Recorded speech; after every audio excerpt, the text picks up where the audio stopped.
Welcome to the Ecommerce Optimizers Show. I'm your host, Scott Reed. For our new listeners, I always like to start every show with my quick definition of e-commerce optimization, since it means different things to different people. As a specialist in this field, I view optimization as a continuous and evolving process with three core objectives. 1, enhancing traffic quality. 2, reducing traffic costs. And 3, refining the online customer journey. These aren't just goals, they're the pillars for scaling your business effectively. So why does this matter? Because when you blend these objectives together, you convert more visitors into customers, grow revenue, cut costs, and boost your bottom line. It's all about getting more for less, more conversions, more revenue at a lower cost. Now, this episode is sponsored by our very own e-commerce optimization hub, your essential tool for enhancing traffic quality, reducing traffic costs, and refining the online customer journey. With the hub, complex marketing data becomes easy to understand, helping you to clearly identify what's working and what's not throughout your traffic and website. And the best part is that subscribers of the hub also get access to weekly optimization feedback and coaching from yours truly. You can take a test drive with our full access 30-day free trial. No credit card is required, and you can get all the details at ecommerceoptimizers.com. So without any further ado, Ruben, thanks very much for joining us on the show today. Why don't you tell us a little about yourself and a little bit about your background? Sure. Well, thanks for having me, Scott. Great to be on a podcast together. Yeah. As you said, I'm Ruben. I am the lead consultant and CRO manager at the award-winning agency Online Dialogue. And I have my own company, Conversion Ideas, with the goal to help people learn and excel in conversion rate optimization for affordable prices. I've been in the business for close to 15 years right now, in the business of data optimization, experimentation, worked for lots of companies, both in the Netherlands and outside the Netherlands, startups, scale-ups, large multinational companies, and I enjoy it a lot. Well, that's I think that's an understatement. What you have done for the conversion rate optimization community really is unparalleled, in my opinion. The courses that you have on Udemy are world-class. I would urge anybody who's looking to up their game to learn from Ruben on Udemy. They are really something else. So hats off to you. Thank you. In that regard. So today, what we were talking about before the show, what we thought would be a really good topic would be to talk about identifying optimization opportunities through user research. And data is one way to identify optimization opportunities, and there are many, but data is one of the top ones. And then user research is right there at the top on an equal footing, if not more in some respects. So there's a couple of different ways that you can conduct user research: surveys, polls, feedback buttons, interviews, customer service, interviews. There's all sorts of tools, techniques, tactics. So why don't we start out, Ruben, talking about asking questions, because that's kind of underpins when we think about conducting user research. A lot of it entails asking questions of users, yes, either verbally, face-to-face, whether it's through an online poll or survey. So in your opinion, when asking questions, what are the two types of questions that you want to avoid? Yeah, that's a great question, and something very, very important. It's indeed often overlooked. Of course, with customer service and when you analyze reviews, you don't really need these rules. But when you have interviews, polls, surveys, focus groups, usability tests, there are certainly a couple of things to keep in mind when asking questions. And first of all, you don't want to ask leading questions. And this is very apparent. It's very easy to do while not being very aware of it. So a leading question could be something like, do you like our excellent website? Or what do you think of our fantastic products? Or how good are our filters? They're all leading because they have the excellent, the good, and this will lead the customer to give you a more positive answer than they might actually give when you're not asking leading questions. So do watch out for that. Do omit those excellent, good, perfect stuff. Even though you're probably very passionate about your product, your own website, and your own filters, you don't want to ask it that way to your respondents, because that will give you less reliable survey results, less reliable interviews, answers, and therefore you will not fully understand what your visitor thinks of your website. So that's one. Another one could be avoid absolutes. So never say always or never.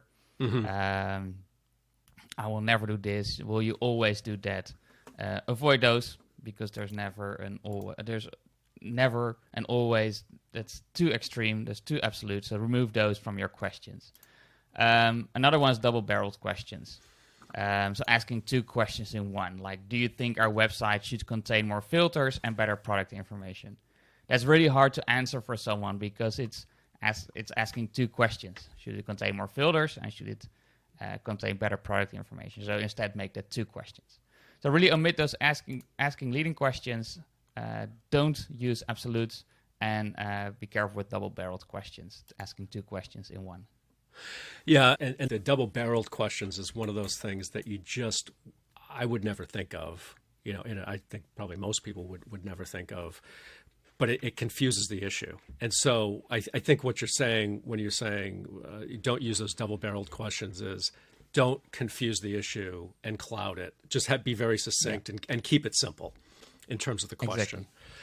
In terms of eliminating that leading question, so you used the example, I think it was, how do you like our excellent website? How would you change that so that it wasn't a leading question? If you would ask an open question, what do you think of our website? Okay, so just take out any type of additional language around that. It would just keep it very simple. Okay, exactly. Yeah, which is also one, right? Keep it clear and simple language. Omit complex words, less common words, jargon. Omit all those industry specific language. Use clear and simple language. Okay, awesome. Great tips. All right, so let's get in and start talking about user research. So there's different ways that we can collect user research. A couple of those are surveys, polls, and feedback tools. And why don't we just talk about a survey right out of the gate? How would you define a survey, Ruben? Yeah, well, a survey is one or several questions you can ask to your website visitors, customers. And you can display these questions on your website or through a link on your website or your email campaigns to a survey tool where you ask several questions. And these can be related to needs, behaviors, motivations, frustrations, everything, your website itself, everything related to the whole customer journey and the purchasing process of that potential customer. Okay, so pop-ups on the site, email surveys, social media posts, those would be examples of surveys. And if we look at polls, because a poll is, in essence, it's like a mini survey. And exactly. Many times those are displayed in a pop-up that comes up at the bottom of the screen with one, sometimes two questions. What types of polls do you recommend that e-commerce brands adopt to identify optimization opportunities? Yeah, so basically I like to distinct 3 or 4 polls.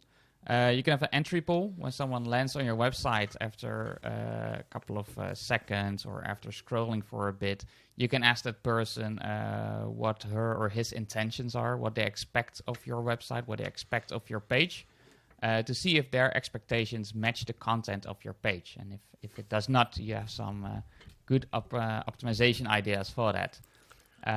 So that's the entry one. You also have an exit one. And the exit one on desktop is based on when someone moves their cursor of their mouse to the top of the screen at a certain speed, it triggers an exit pop-up. The program will think the user leaves the website. And you can simply ask them why they are leaving the website. What is preventing them from completing their purchase today? Or is anything missing? Are they missing information? Or are there any doubts or hesitations? And this really helps you to see why people drop off and where you should optimize.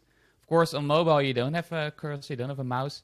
In that case, you can do it after like 1.5 minutes. Let's say the average time on page, which you see in your data, is 1.5 minutes. Then after, let's say, 1.5, 2 minutes, ask the same question if they have any hesitations or doubts. So if the entry, the exit, you also have the thank you page, where visitors already completed their purchase, and you could ask them if you could improve anything on the checkout, or why they decided to buy with you today. To get those motivations, to get that extra information for optimization. A fourth one could be for your current customers, if you have digital products, or if you could send them an email and ask them how they like the product and how the product is improving their life or solving their problems. And of course, that's kind of your value proposition, which you can then again use on your landing pages to motivate potential customers to become actual customers. That's awesome. I can attest from personal experience, obviously, with our clients, that polls is just a treasure trove of useful information. Another thing, too, that having polls at certain parts of the customer journey. So if you saw within your data that there was a high cart abandonment rate, you could put a poll in the cart. And why don't we just talk about that quickly? How would you recommend structuring a poll in the cart if that was identified as an area of drop-off that might be abnormal, so to speak? Yeah, indeed. So that's how I like to do it as well. So I start with actual data, with numbers, to find out what is happening on the website.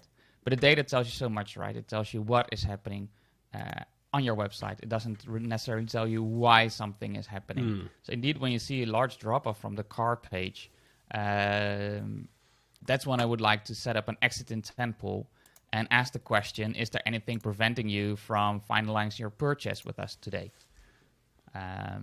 Which could be a good one to get extra information of why people are leaving. Maybe they find a better deal somewhere. Right. Maybe they miss information. Maybe they don't like the delivery dates. There can be many reasons. And by showing this poll, you will find the reason, or at least have an indication of what the reason is. Of course, with user research, you always have the saying and doing. What people say is not always what they will do, simply because we're humans and we're not that smart as we think. So when you have sufficient traffic, always A/B test it. But user research will definitely give you a great indication of why people are dropping off in this case. Awesome. That's great additional commentary, Ruben. How about poll goals in terms of number of responses? What's your go-to recommendation when you're teaching somebody? Yeah, I usually aim for 100 to 200 useful responses. And that can sometimes be quite challenging on websites with low traffic. So in that case, you could decide to make it a multiple choice question. But of course, probably you have an open-ended question to really get that unbiased information from your user. But generally, 100, 200 useful responses will help you craft solid optimization ideas for your website, in this case, for the cart. But from an expectation standpoint, if I'm not mistaken, isn't about less than 1% of traffic will respond to a poll, like on or thereabouts, especially with those open-ended questions? Yeah, I really see differences between websites and thus between audiences. And for multiple choice questions, it's much, much higher. Okay. Whereas for open-ended questions, and those are much better because they're unbiased, it could indeed be 1% or lower. If you find you have like really low traffic, just test it out on your website. And if you find that you get not enough responses, then use the open-ended answers, which you have, like 10 maybe 20. Use it for your multiple choice question. So craft the same question into a multiple choice question, add the answers which you already know, but also the answers you got, maybe some surprising answers you got from the open-ended questions which did get answered, in order to get a good multiple choice question. Excellent. Thank you. Now, how about in terms of tools? I know what the answer is to this, but I want to hear like a variety of tools. What do you recommend for tools for surveys and polls? I generally like it. It of course depends on your budget, but I really like Mouseflow myself. I like Hotjar a lot. They're both in my courses, those tools. My clients use them. And for more extensive surveys, I like Mopinion. Oh, okay. So those are three good. I learned something new. What was it? Mopinion. Mopinion. It's Okay. it's a good survey tool which you can use on your website. I actually also like Usabilla a lot, but I heard rumors that Usabilla might stop somewhere next year. Really? So I really like the tool. But is that a European country? Nice. I mean, a European company? Yeah. It is. Okay. Yeah. Well, So it was founded in the Netherlands, but then was purchased by, I think, SurveyMonkey. So yeah, not sure what's going on there. It's a rumor I heard lately. So therefore, I would say definitely, and for low, affordable prices, definitely Mouseflow. If you have more to spend, Hotjar, but on the user research, they have a bit more of the extensive survey functionality. For polls, it's exactly the same. Yeah. And Opinion is really extensive survey-wise. Okay, cool. And I think the biggest thing with all of these, with any type of strategy, tactic, new idea, is just to get started. It doesn't have to be perfect, and I know you'd agree with me on this, Ruben. That just get going with it. And with a poll, sign up for a free trial. Just get it going. Exactly. Install it. You can use Tag Manager on most of these tools to install very, very easily, and. And once you start getting that data, it can be so insightful. It is insane, the feedback that you can get from people that they freely share. And that can be good or bad feedback, and we like it all. Probably even like the bad feedback more, because that shows us where we should focus on. Exactly, absolutely. And it's always hilarious to see those responses. Yeah. Some people are rather humorous, so it is it is good. Yeah. And a real pro tip: if you are skilled in a tag manager, you could also send let's do multiple choice. That's much easier. Multiple choice answers to your data platform like GA4, and you can segment the traffic there and see what a difference in behavior is in the data based on what they answered in the poll. Exactly. Yeah, that is a great ninja trick, Ruben. Exactly. It's more advanced. I mean, like you said, start somewhere. You can have your first pool up and running in 5 minutes. Sign up for a tool, get the snippet, place it in the head tag of your website, either hard-coded or using a tag manager, and you can really set up your first pool in a couple of minutes. And you have, if I remember correctly, in your Udemy course, your CRO course, that you have some poll questions, some suggested poll questions. So yes. that's something that it's worth the price of admission just to get those Ruben de Boer approved questions, because at the end of the day, it's how you ask the question. And we started this whole segment about asking questions in the right way. So I would just. Just flag that. Book of the course, it's already filtered out. Indeed, it's already set up correctly. Yeah. So great. How about the feedback button? We see feedback buttons. What are your thoughts on that? I know that that's something that you recommend for a variety of different reasons, based on a number of factors. Why don't we spend a little time on the feedback button? Another great way to get some feedback. Yeah. Well, I honestly like polls and surveys a lot more. Feedback button is the button you generally see on the side of a website where you can leave feedback. There's several tools who have that functionality, and it allows for users to give feedback about your website. They can click the element they like to give feedback about. In some cases, they can leave like a number or a smiley if they're angry, sad, or happy about something. Can be positive or negative feedback. Generally, you'll see that people start reporting bugs and errors on your website, which is useful to find those, but the response rate is even lower there. So if you have a lot of traffic, do switch it on if your tool provides that functionality, and see if it works, see if you get useful stuff from it. And if so, leave it on. If not, then don't use it. Again, do your data analysis for your user research to see what works and what gives you the best insights. Yeah, because if at the end of the day, if you're not getting valuable insights, sufficient valuable insights, what you're saying is, if I hear you correctly, is don't display it, because it's just an unnecessary distraction that could be preventing somebody from taking that most desired next action, depending on where they're at in the customer journey. And indeed, when you show it, be absolutely sure that it doesn't hover over your call to action button or your navigation, for instance, or it hides some information in the cart or the checkout. Yeah. So do be careful with it and do check it out if it doesn't hide any very important information, and if you get useful responses. But if your tool has it, check it out, try it out, see if you get useful responses. And if so, it's nice. If not, there are many, many other resources you can use for user research. Awesome. So let's go on to recordings. The use of recordings is something that can be very, very, very revealing. But there's a pitfall with recordings, which is that it can be very time consuming. First off, why don't we just, if you wouldn't mind, Ruben, just talking about what a recording is for those who may not be quite as familiar as others. And then we can talk about some of the pitfalls and the best way to use those recordings to generate optimization ideas. Yeah, so recording is also, many tools have recordings like Mouseflow, Hotjar, Clarity, Crazy Egg. I've seen a lot of them, probably some and Clarity's, more. I'm just going to hop in for a second. And Clarity is 100% free. So that's one thing that completely pulls the roadblocks down in terms of using recordings. Anyways, sorry to interrupt. Clarity is the best Microsoft product and for free. That's what some people say. What was that? That's what some people say. I didn't hear what... Clarity is the best Microsoft product and it's for free. Oh, okay. Yeah. I would agree with that too. Yeah, because I'm an Apple user. Oh, there we go. So yeah, session recording, it's always something recording.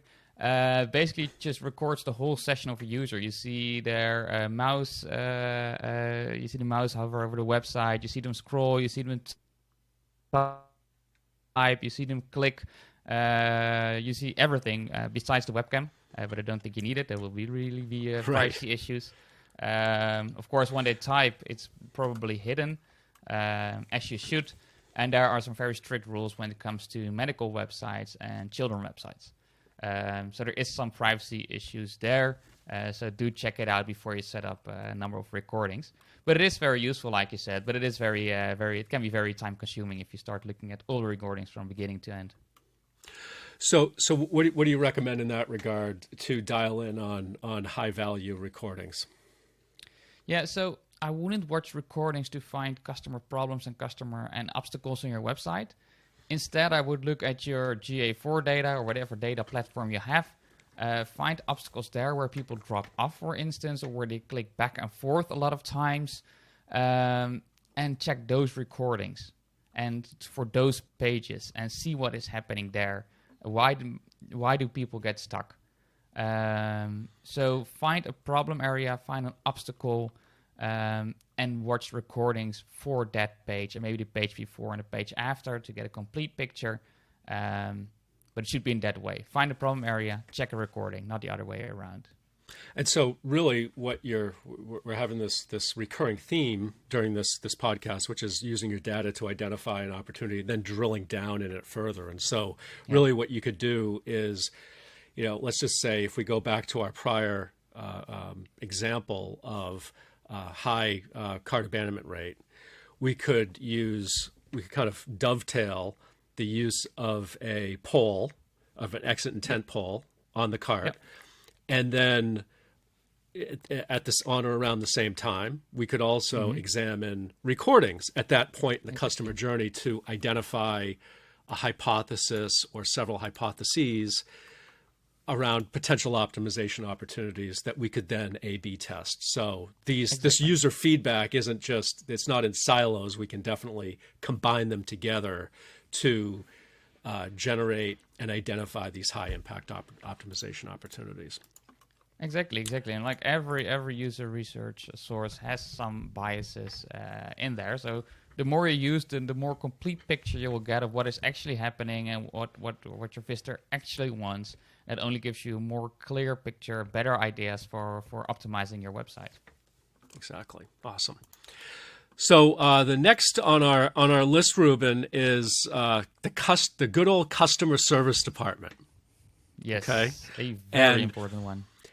And that I learned that from you quite a while ago, and it has proven to be I'm going to use the term again, a treasure trove of insights.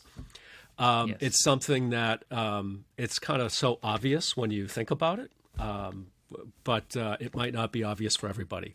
And And so why don't we talk about that? Because at the end of the day, your customer service department, they are communicating with website visitors every single day, and they're doing it with phone calls. They're talking to people directly, maybe a Zoom call, emails, the chat log. And so why don't we just drill into that? Because these questions, concerns, comments, complaints, praises, accolades, all of that is funneled through the customer service department, and it can really, I mean, we could have like 5 episodes on what you can do with customer service feedback, but let's just talk about that for a little bit. No, I think you mentioned all the important points already. It's indeed such a treasure trove and often a neglected source in our line of work in optimizing our websites and digital products.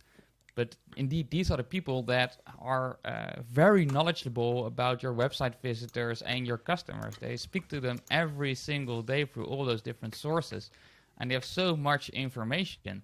And I can really recommend to visit a customer service or sit with a manager, and sometimes you see a data analyst within the customer service. Sit with them to ask those top gains, pains, praises, questions, hesitations, and get that information and use it in your optimization practices on your websites and your digital products. And as an added bonus, these people, when I look at big corporate buildings, they're somewhere in a corner or on a floor where no one ever comes except for them. And now you be the person who actually visits them, listens to them, takes them seriously. It helps you make a lot of friends within the organization, which only helps to get a better data-driven, customer-driven, experiment-driven way of working within the organization. So there's an added bonus. Yeah, that's definitely a great point in terms of looking at the A/B testing process and the optimization process as through a holistic lens. It really what we're doing is we are looking not just on the website, but we're looking externally and to identify optimization opportunities, ideas, concepts, and that customer service department is one of the big ones. How often do you recommend talking with customer service, and do you just, is it the customer service manager? How would you approach that? Yeah, you have to find the right person, and it depends on how big the organization is and who they have. Mm-hmm. Like I said, I sometimes now see also data analysts within customer service, which is very interesting, and that's, I think, is a very good approach. But I would say at least once a month, get those questions, get the answer to those questions, which could be like we said, basically the gains, the pains, the praises, and the hesitation, the questions they receive, which can be useful for your optimization practice. So once a month. It could also be fun to just spend a full day there and pick up the phone yourself once every quarter or every 6 months to see how they, what kind of questions you get and how people respond. Excellent. How about additional user feedback? Do you have any thoughts on that? Other sources, you mean? Yeah, other sources for user feedback. Yeah. Well, we didn't cover reviews yet. I think you mentioned in the beginning. I mean, reviews are such again, it's a treasure, right? Because there's so many review websites from your products, from your website, to independent review websites like Trustpilot or G2, but also competitors' websites and their reviews of their products and their websites. So it can be very beneficial. And there you can do big analysis of what people are saying. Again, you can get the top 5 gains, pains, hesitations. But there you can also see how they are saying it. What is their tone of voice? And you can test your own website's tone of voice with that of your user. That's such a great. Let's talk about that for a minute. It's the tone of voice that the customer is using in their feedback, whether that's through customer service feedback or through reviews, social media.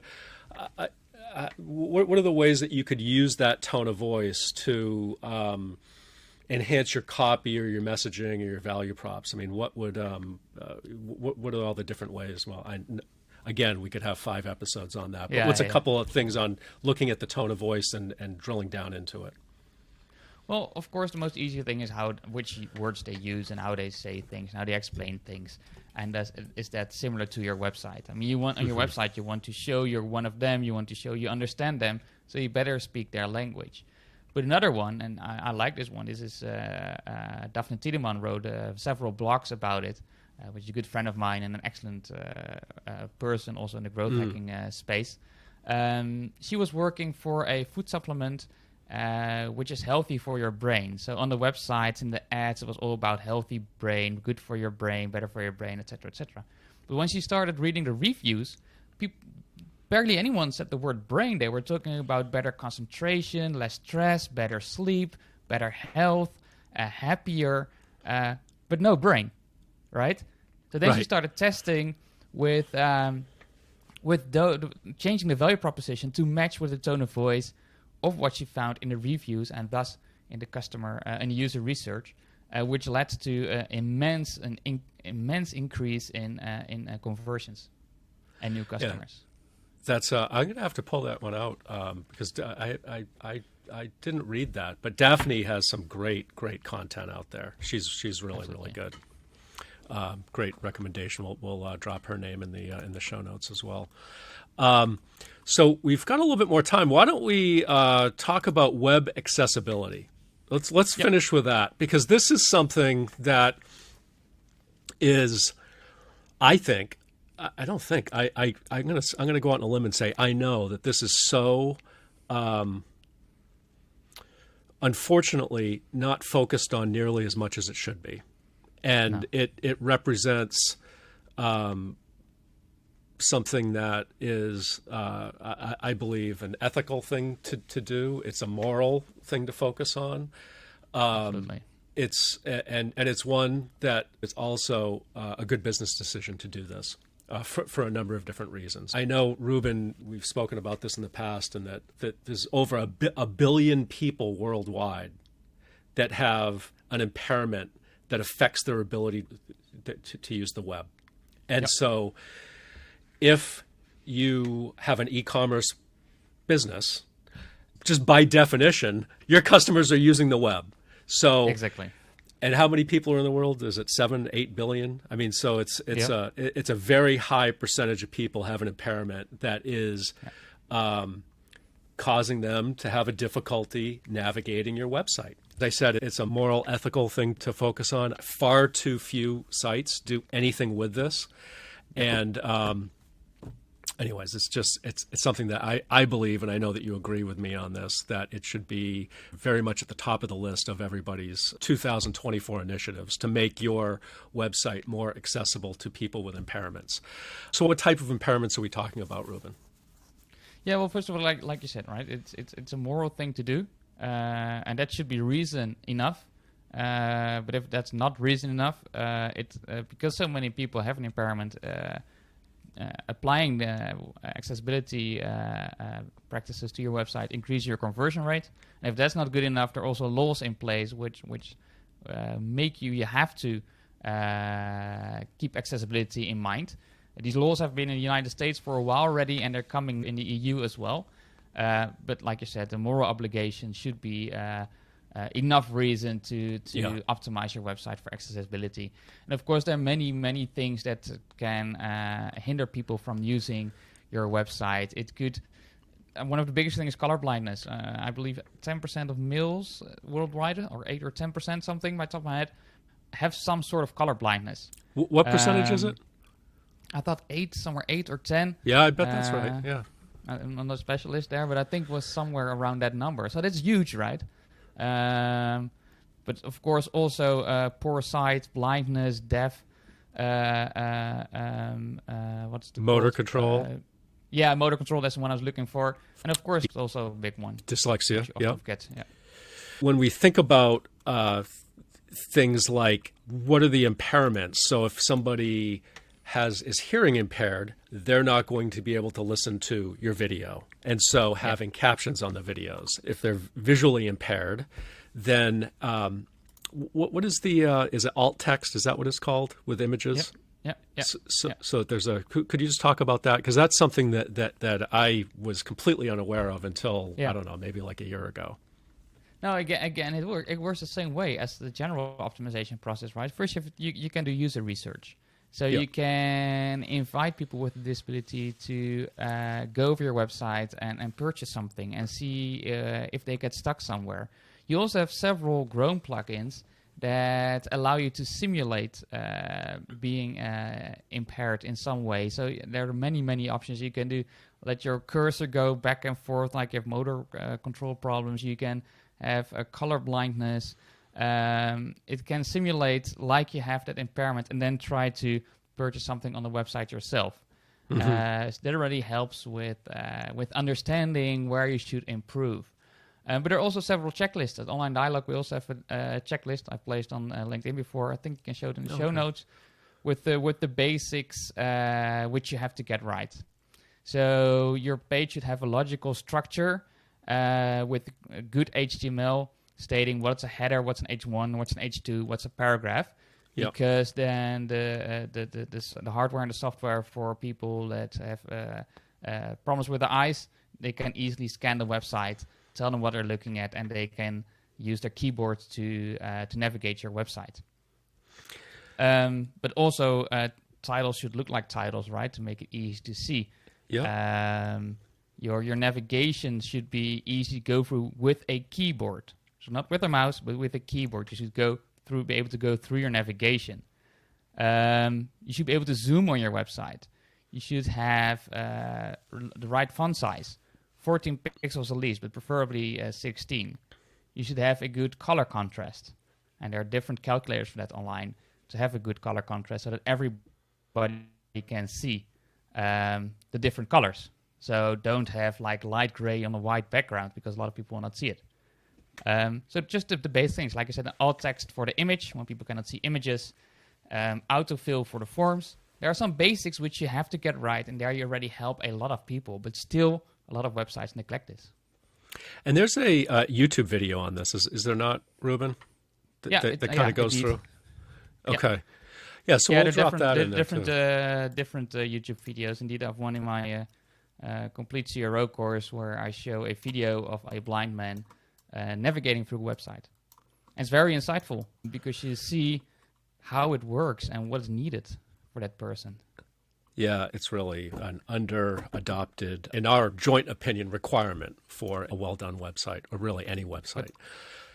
But I've had several clients who did usability testing with impaired users, and that's just great to see.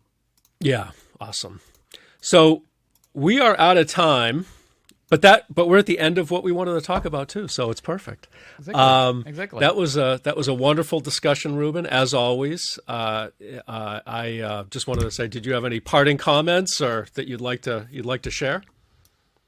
No, I think it's crucial for everyone to understand their users, and therefore user research is of utmost importance. Don't guess why something is happening on your website. Don't guess why you see a drop-off in your data, because I see time and time again, both in our work but also in other lines of work, we are really bad at guessing and estimating the impact of our decisions. So do talk to users, do get to know users, because that's where the real opportunity lies for optimizing your website and your digital products. Excellent. Thank you very much, Ruben. That was a wonderful, value-packed episode, as I knew it would be. We really appreciate it, and I hope that you will visit again in the future. I certainly will. All right, Ruben. Thanks a lot. We'll talk to you soon.